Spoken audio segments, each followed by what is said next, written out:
அப்பா அப்பா அப்பா எல்லா வேலையும் முடிச்சுட்டு ரிலாக்ஸாக ரூமில் போய் உக்காந்தாதான்ப்பா நிம்மதியாக இருக்குது. உங்க பொண்ணு வேலை செஞ்சு முடிச்ச கையோட உடனே ரூம்ல போய் உட்காந்துக்குது. எப்ப பார்த்தாலும் படுத்தே இருக்கிற, என்னோட பேசிட்டு இருக்கலாம்ல. பேசலான்னு கூப்பிட்டீங்கல்ல. என் பொண்ணு அவ்வளவு நல்லா படிப்பா, ஃபர்ஸ்ட் ரேங்க் தான் கிளாஸ்லயே, எல்லாத்தையும் கலந்துப்பா, எதையும் விட்டு வைக்க மாட்டா. என் வீட்டுக்காரு உன்னை பத்தி பேசுறதுக்கு ஒண்ணுமே இல்ல. பொண்ணு புராணத்தை கேட்க நான் தான் கிடைச்சனா?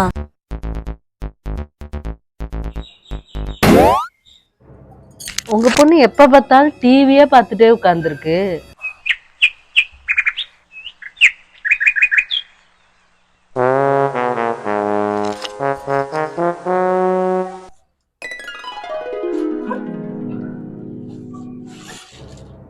பொழுது போய் இந்நேரத்துல உட்கார்ந்தா டெய்லி தும்மல் வராம என்ன பண்ணும்?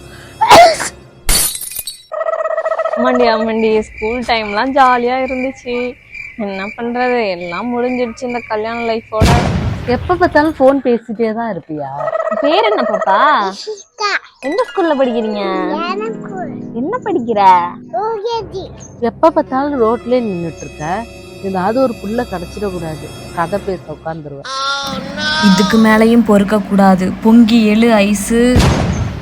கல்யாணத்துக்கு முன்னாடி அம்மா வீட்டுல இருக்கிறப்ப எல்லாத்தையும் போய் உன் புருஷன் வீட்டுல வச்சுக்கோன்னு சொல்றாங்க. சரி, புருஷன் வீட்டுக்கு வந்ததுக்கு அப்புறம் நம்மளுக்கு பிடிச்ச மாதிரி இருக்கலாம் அப்படின்னு சொல்லிட்டு அங்க நடந்துக்கிட்டா எல்லாத்தையும் குறையா நீங்க அங்க போய் சொல்றீங்க. நாங்க என்னதான் பண்றது? நானும் உன்னே மாதிரிதான் வந்தேன். எனக்கு என் மாமியார் சொன்னாங்க, நான் இப்போ உனக்கு சொல்றேன், அடுத்து நீ உன் மருமகளுக்கு சொல்லு. மாமியாருங்கெல்லாம் திருந்தணுமா இல்ல நாங்க திருந்தணுமானே தெரியல. எப்படி அடக்க உடக்கமா இருக்கணும்ட்டு கிளாஸ் போகணும். அப்படி நான் கிளாஸ் போனாலும் அங்க டீச்சிங் எடுக்க இந்த மாமியாருங்க தான் வந்துருவாங்க டீச்சருக்கே.